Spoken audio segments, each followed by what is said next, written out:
ಬೇಕರಿಯನ್ನ ನಡೆಸೋ ಹಿರಿಯ ದಂಪತಿಗೆ ಗ್ರಾಹಕನ ಕಾಟ ಜಾಸ್ತಿ ಆಗಿತ್ತು. ಎಣ್ಣೆ ಹೊಡೆಯೋಕೆ ಬೇಕು ಚಿಪ್ಸ್, ನೀರು, ಆದ್ರೆ ದುಡ್ಡು ಕೇಳಿದ್ದಕ್ಕೆ ವೃದ್ಧನ ಮೇಲೆ ರಾಕ್ಷಸನಂತೆ ಹಲ್ಲೆಯನ್ನ ಮಾಡಿದ್ದಾನೆ ಈತ. ಹೆಬ್ಬಾಳ ಠಾಣಾ ವ್ಯಾಪ್ತಿಯಲ್ಲಿ ಬೇಕರಿ ನಡೆಸ್ತಾ ಇದ್ರು ವೃದ್ಧ ದಂಪತಿಗಳು. ಆದ್ರೆ ಇದೀಗ ಎಲ್ಲಾ ಪದಾರ್ಥಗಳನ್ನ ತೆಗೆದುಕೊಂಡು ಏನ್ ಬೇಕೋ ಅದೆಲ್ಲ ತೆಗೆದುಕೊಂಡು ಆದ್ಮೇಲೆ ಅವರ ಮೇಲೆ ಹಲ್ಲೆಯನ್ನ ಮಾಡಿರುವಂತದ್ದು ಈತ. ಗ್ರಾಹಕ ಎಣ್ಣೆ ಹೊಡೆಯೋದಕ್ಕೆ ಏನೆಲ್ಲ ಬೇಕೋ ಅದೆಲ್ಲವನ್ನ ತೆಗೆದುಕೊಂಡಿದ್ದಾನೆ. ಚಿಪ್ಸ್ ಆಗಿರ್ಬೋದು, ನೀರಾಗಿರ್ಬೋದು. ಅದಾದ ನಂತರ ವೃದ್ಧ ದಂಪತಿಗಳು, ಹಿರಿಯ ದಂಪತಿಗಳು ಕೇಳಿದ್ದಾರೆ ದುಡ್ಡು ಕೊಡಿ ಸ್ವಾಮಿ, ಏನಾದ್ರೂ ತೆಗೆದುಕೊಂಡ್ರಲ್ಲ ಅಂತ. ಅದಕ್ಕೆ ಈತ ಏನನ್ನು ಕೊಟ್ಟಿಲ್ಲ, ಗಲಾಟೆಯನ್ನ ತೆಗೆದಿದ್ದಾನೆ, ತಗಾದಿಯನ್ನ ತೆಗೆದು ಅವರ ಮೇಲೆ ಹಲ್ಲೆಯನ್ನ ಮಾಡಿರುವಂತದ್ದು. ಈ ಒಂದು ಘಟನೆ ಇದೀಗ ಹೆಬ್ಬಾಳ ಠಾಣಾ ವ್ಯಾಪ್ತಿಯಲ್ಲಿ ನಡೆದಿರುವಂತದ್ದು. ಅಲ್ಲಿ ಅವರು ಬೇಕರಿಯನ್ನ ನಡೆಸ್ತಾ ಇರ್ತಾರೆ ವೃದ್ಧ ದಂಪತಿಗಳು. ಆ ಸಮಯದಲ್ಲಿ ನಡೆದಿರುವಂತದ್ದು. ವಯಸ್ಸಾದ ದಂಪತಿ ಮೇಲೆ ಗ್ರಾಹಕನೊಬ್ಬನಿಂದ ದರ್ಪ ಜಾಸ್ತಿ ಆಗಿತ್ತು. ಕಿರಿಕನ್ನ ತೆಗೆದು ಮನ ಬಂದಂತೆ ಹಲ್ಲೆಯನ್ನ ಮಾಡಿ ಯತ್ನವನ್ನ ಮಾಡಿದ್ದಾನೆ. ಇವರ ಮನಸ್ಥಿತಿ ಯಾವ ರೀತಿಯಾಗಿರುತ್ತೆ ನೋಡಿ. ಅವರೇನೋ ಅವರ ಜೀವನಕ್ಕೆ ಬೇಕಾಗತ್ತೆ ಅಂತ ಹೇಳ್ಬಿಟ್ಟು ಏನೋ ಕೆಲಸವನ್ನ ಮಾಡ್ತಿರ್ತಾರೆ. ಇವ್ರಿಗೆ ಬೇಕಾಗಿರೋದು ಮೋಜು ಮಸ್ತಿ. ಅದಕ್ಕೋಸ್ಕರ ವೃದ್ಧ ದಂಪತಿಗಳನ್ನ ಹೇಗ್ ಬೇಕೋ ಹಾಗೆ ಹೊಡೆಯೋದು ಎಷ್ಟು ಸರಿ? ಎಣ್ಣೆ ಹೊಡೆಯೋಕೆ ಬೇಕು ಚಿಪ್ಸು, ನೀರು, ಆದ್ರೆ ದುಡ್ಡು ಕೇಳಿದ್ರೆ ಮಾತ್ರ ವೃದ್ಧನ ಮೇಲೆ ರಾಕ್ಷಸನಂತೆ ಹಲ್ಲೆಯನ್ನ ಮಾಡಿರುವಂತದ್ದು. ಹೆಬ್ಬಾಳ ಠಾಣೆ ವ್ಯಾಪ್ತಿಯಲ್ಲಿ ಬೇಕರಿಯನ್ನ ನಡೆಸ್ತಿರೋ ವೃದ್ಧ ದಂಪತಿಗಳು.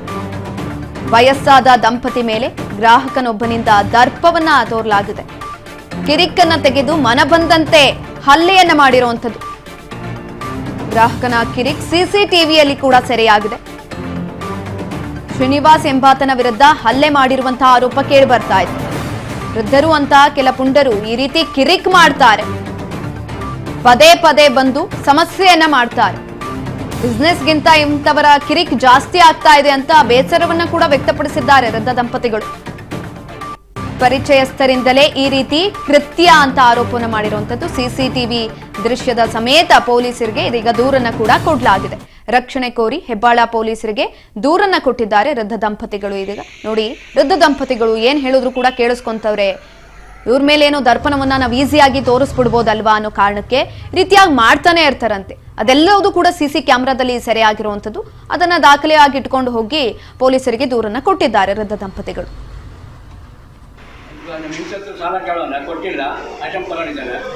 ಆಮೇಲೆ ಅವನು ಜನರು ಏನು ಸಮಯ ಬೈದು ನಮ್ಗೆ ಕೂಡ ನಾನು ಇದೇ ಊರು ಇದೇ ಹಾಗೆ ಹೀಗೆ ಅಂತ ಕೊಟ್ಟು ಇದು ಮಾಡಿ ಅವಾಗ ಬಿಟ್ಟು ಬಾಟ್ಲಲ್ಲಿ ಬಂದಿರೋದು.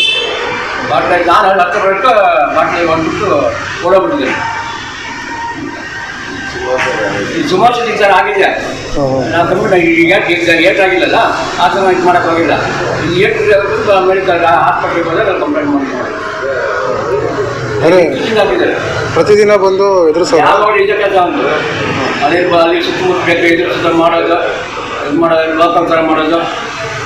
ನೀವು ಪೊಲೀಸರಿಗೆ ಹೇಳಿಲ್ವಾ? ಪೊಲೀಸರಿಗೆ ಲಾಸ್ಟ್ ಕಂಪ್ಲೇಂಟ್ ಮಾಡಿ ರಾತ್ರಿ. ಅಲ್ಲ, ಮುಂಚೆ ಹಿಂಗಾದಾಗ ಹೇಳಿಲ್ವಾ? ಹೇಳಕ್ ಹೋಗಿಲ್ಲ. ನಾವು ಈ ಕಡೆ ಯಾವ ಮಕ್ಕಳು ನೋಡ್ಬೇಕು ಮಾಡ್ತಾರ, ಯಾವ ಸುಮ್ಮನೆ ಸಣ್ಣ ಪಡ ಮಕ್ಕಳು ಬಿಟ್ಟು ಓಡಾಡ್ತಿರ್ತಾರೆ. ಅವ್ರಿಗೆ ಸಂಘ ಜಾಸ್ತಿ ಇಲ್ಲ, ಜಾಸ್ತಿ ಇದೆ ಅವ್ರಿಗೆ ಅಂತ ಬಾಯಿ ಬಿಟ್ಟು ಇದು ಮಾಡೋದು. ನಮ್ಮ ಹೆಂಡತಿಗೆ ಆದ್ರೂ ಕಿಕ್ಕಿದ್ದು ದೊಡ್ಡ ಯಾವುದಿಲ್ಲ ನಮಗೆ. ನಮ್ಮ ಹಿಂಸತ್ತು ಸಾಲ ಕೇಳೋಣ, ಕೊಟ್ಟಿಲ್ಲ, ಐಟಮ್ ತಗೊಂಡಿದ್ದಾನೆ.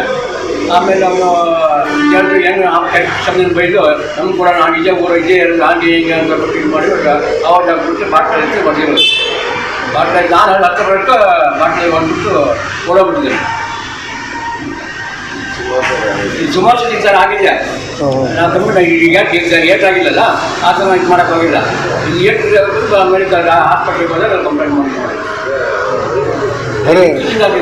ಪ್ರತಿದಿನ ಬಂದು ಯಾವ ಇದೇ ಕೆಲಸ ಒಂದು ಅದೇ ಅಲ್ಲಿ ಸುತ್ತಮುತ್ತ ಬೇಕು ಎದುರಿಸೋದು ಮಾಡೋದು, ಇದು ಮಾಡೋದು, ಲೋಕಲ್ ಥರ ಮಾಡೋದು. ನೀವು ಪೊಲೀಸರಿಗೆ ಹೇಳಿಲ್ವಾ? ಪೊಲೀಸರಿಗೆ ಲಾಸ್ಟ್ ಕಂಪ್ಲೇಂಟ್ ಮಾಡಿ ರಾತ್ರಿ. ಅಲ್ಲ, ಮುಂಚೆ ಹಿಂಗಾದಾಗ ಹೇಳಿಲ್ವಾ? ಹೇಳಕ್ ಹೋಗಿಲ್ಲ. ನಾವು ಈ ಕಡೆ ಯಾವ ಮಕ್ಕಳು ನೋಡ್ಬೇಕು ಮಾಡ್ತಾರ, ಯಾವ ಸುಮ್ಮನೆ ಸಣ್ಣ ಪಡ ಮಕ್ಕಳು ಬಿಟ್ಟು ಓಡಾಡ್ತಿರ್ತಾರೆ. ಅವ್ರಿಗೆ ಸಂಘ ಜಾಸ್ತಿ ಇಲ್ಲ, ಜಾಸ್ತಿ ಇಲ್ಲ ಅವ್ರಿಗೆ. ಎಸ್ ನೋಡಿ, ಒಂದ್ ಕಡೆನಲ್ಲಿ ಯಾರ ಮೇಲೂ ಕೂಡ ಡಿಪೆಂಡ್ ಆಗಿರಬಾರ್ದು, ಇಂಡಿಪೆಂಡೆಂಟ್ ಆಗಿರಬೇಕು ಅನ್ನೋ ಒಂದೇ ಒಂದು ಕಾರಣಕ್ಕೆ ಅವ್ರೇನೋ ಮಾಡ್ತಾ ಇರ್ತಾರೆ ಅವ್ರ ಜೀವನಕ್ಕಾಗಿ. ಆದ್ರೆ ಈ ರೀತಿಯಾದಂತಹ ಪುಂಡರು ಜಾಸ್ತಿ ಆಗಿರೋದ್ರಿಂದ ಅವರ ಜೀವನಕ್ಕೂ ಕೂಡ ಆಧಾರವಾಗಿರುವಂತದ್ದನ್ನ ಮುಚ್ಕೊಂಡು ಹೋಗುವಂತಹ ಸಂದರ್ಭ ಕೂಡ, ಸನ್ನಿವೇಶಗಳು ಕೂಡ ಎದುರಾಗುತ್ತೆ.